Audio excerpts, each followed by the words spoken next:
Wow, you really weren't kidding about a deep dive into AI this week, huh? It feels like AI is everywhere right now. It really does feel like we're having a moment with AI, doesn't it? And those are just the headlines. What I think is really fascinating is what's happening underneath the surface. I mean, the sheer scale of investment, the speed of these breakthroughs, it's unlike anything I've seen, well, ever. Yeah, let's actually talk about those investments because honestly, some of these numbers are truly mind-blowing. OpenAI, they're the folks behind ChatGPT, just got $6.6 billion in funding. Like, that's enough money to buy a small country. It is. And on top of that, it values the company at something like $157 billion. That's almost double what it was just a couple months ago. And Google DeepMind is not far behind either. They've also gotten massive funding recently. I think this means the biggest players in the tech industry see AI as the next, well, big thing, not just a passing trend. So it's not just about making our phones a little bit smarter this time around. I mean, what does this mean for the future of AI in general if these companies like Google and OpenAI have basically unlimited resources to use? Yeah, that's the question, isn't it? It's a double-edged sword, I think. On one hand, this money could lead to incredible breakthroughs.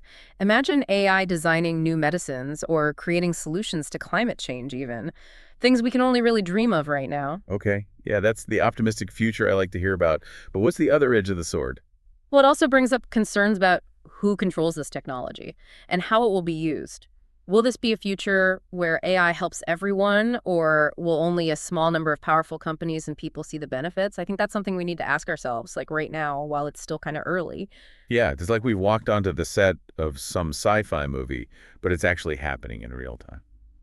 And speaking of things that sound made up, AI research was awarded not one, but two Nobel Prizes this year. It's pretty amazing. Geoffrey Hinton and John Hopfield won the Nobel Prize in Physics for their work on neural networks. Neural networks. Yeah, neural networks.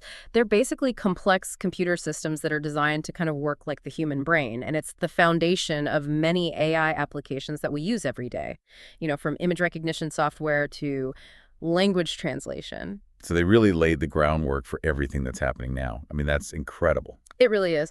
And then on top of that, you have Dimas Hassabis. He's the CEO of Google DeepMind, who received the Nobel Prize in Chemistry for his work on developing AlphaFold. Oh, yeah, AlphaFold. That's the AI that can predict how proteins hold, right? Mm. I remember reading something about that. Exactly. You're right. It might seem kind of like a small detail, but understanding the structure of proteins is crucial for developing new drugs and treatments for a lot of diseases, actually. AlphaFold was able to solve a problem that scientists have been working on for decades, and it has huge implications for the future of medicine. It's like AI is suddenly everywhere. I mean, from winning Nobel Prizes to, wait, did I read that right? Is AI going to be taking over our Taco Bell drive-thrus now? Uh-huh. Yeah, you read that right. Taco Bell is actually trying out AI voices in their drive-thrus. Interesting. Yeah, they were hoping to make like the whole ordering process faster and more, I don't know, more streamlined. But it's hard to tell if it'll catch on.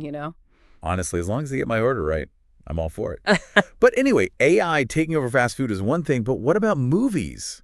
That feels like a totally different thing. Meta has that new tool, MovieGen, that lets, well, it's supposed to let anyone make a short film using AI. So is everyone going to be like Spielberg now from their laptops? Uh-huh. I don't think we're quite at Spielberg's level just yet. MovieGen is really more about helping people who aren't professional filmmakers, make shorter videos. Imagine just typing in like, a robot walks into a library.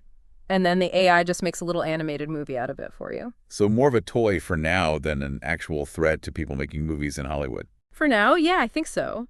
But it does kind of make you wonder, what happens when an AI can make, like, a full-length movie? Or even write a best-selling book?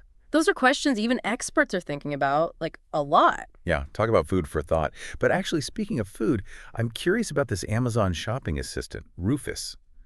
What's the deal with this? Is this AI that knows what I want to buy before I do?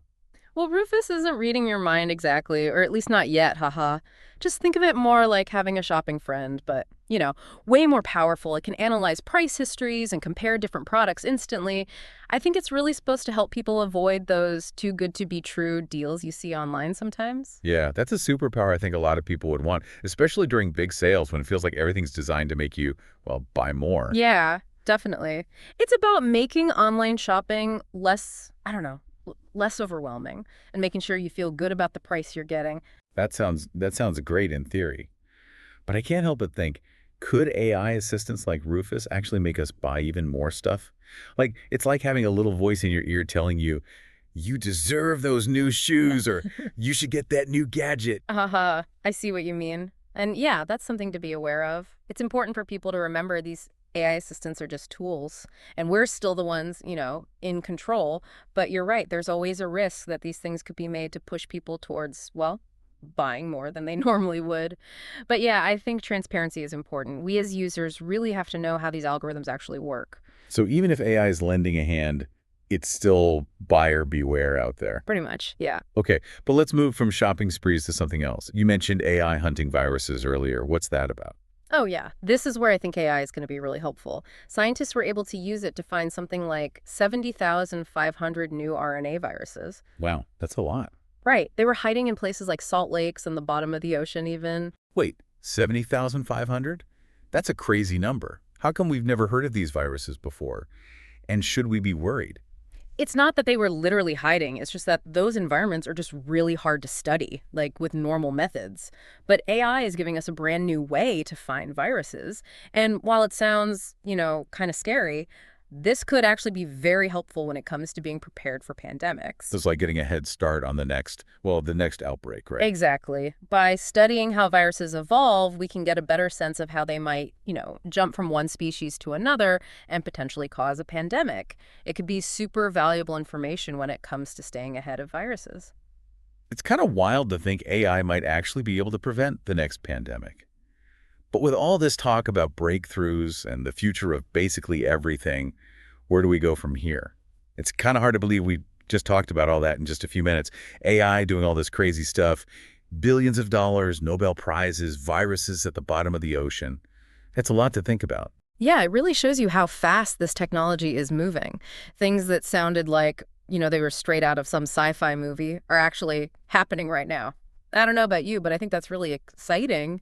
But you're right. It's important to stop and really think about what this all means, especially now, before things go even further. Right, like we were talking about earlier, who actually gets to control this technology, and how can we make sure it's used ethically?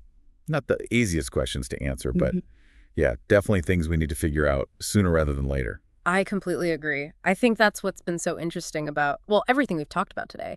It's not just about, the technology itself. It's more about the questions it makes us ask about the future, like, will AI be used to help us fight things like diseases, or will it just create even more problems for us to deal with? It's like we're writing our own story, but with really high stakes. The future of AI, and I guess humanity too, really depends on the choices we make, the choices we make right now. Yeah, exactly. And I think the first step is understanding just how powerful AI can be. And that means talking about both the good and the bad sides of it. Well said. This has been a fascinating deep dive, I have to say. Thanks for walking us through it all. My pleasure. Always happy to talk about something as well as interesting and complex as AI. Me too. And to everyone listening, we'll be back next week with another deep dive into the world of AI. You never know what crazy developments we'll be talking about then.